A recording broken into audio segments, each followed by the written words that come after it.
the Atlanta Falcons stay pat and don't make any moves at the trade deadline. Now, currently we are post-trade deadline, and the Atlanta Falcons are basically saying, hey, we're good to go.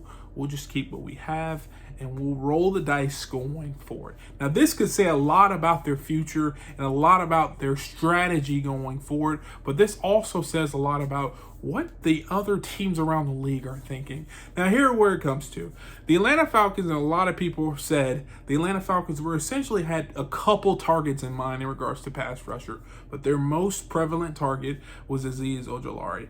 Now, when they talked about that trade, essentially it came down to the fact that the New York Giants GM wanted way too much for a guy on an expiring contract who is probably not going to be on their team next year, which I don't get. Why are you asking for a second and third for a guy who's going to leave your team next year? But that's neither here nor there. Now, it comes down to the fact that the Atlanta Falcons weren't willing to overextend themselves. They weren't willing to push. And I think that is the strategy that Terry Fontenot has done from day one. He's willing to take minimal risk, but there are effective risk. He doesn't want to go out and just push all the chips in the middle of the plate. No, he wants to take calculated risk. He did that with Kirk Cousins. He's done that with Matthew Judon. He doesn't want to just say, hey, this is our year. We're building now. And I think that's what happened in this trade deadline. There's a few guys they were interested in. Ultimately, Azeez Ojulari was the guy they wanted, but they were asking too much. So they took a step back and said, hey, we'll reevaluate later.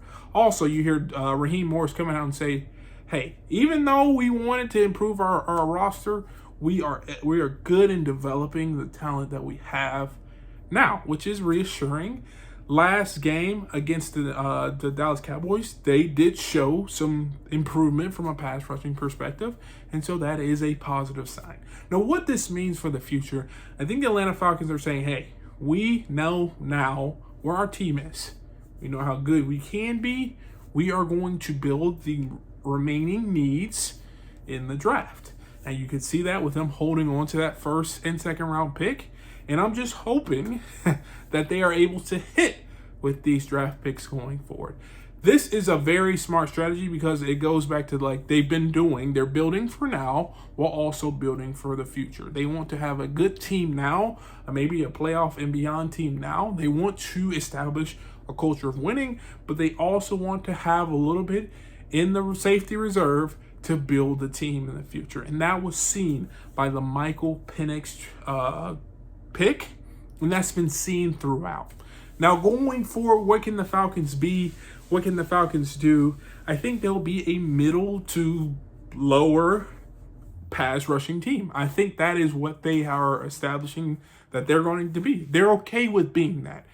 They just want to have enough juice and enough stops so that it allows their offense to score 28 points. If they say, hey, if our offense scores 28 points, we can stop a team enough times to win the game. And I think they are fine with being that right now.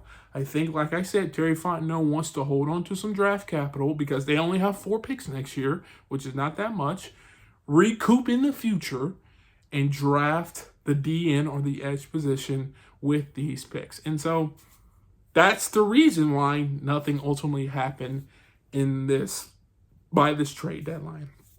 Now, if you agree or disagree with that, leave a comment down below.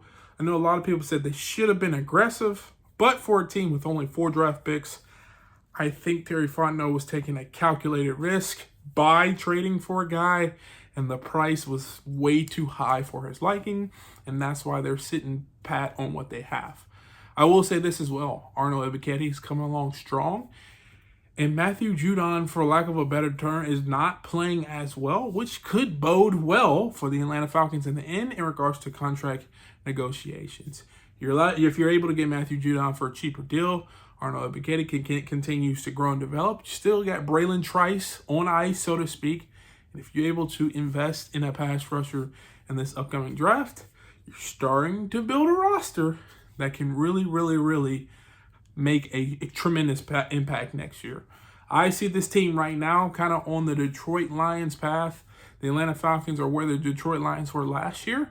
They could have been an NFC championship kind of team if everything fell in the right direction. But the next year is when they'll make their move, and I think they're planning and kind of structuring this team to do that. But like I said, if you agree or disagree with me, let me know. Leave a comment down below.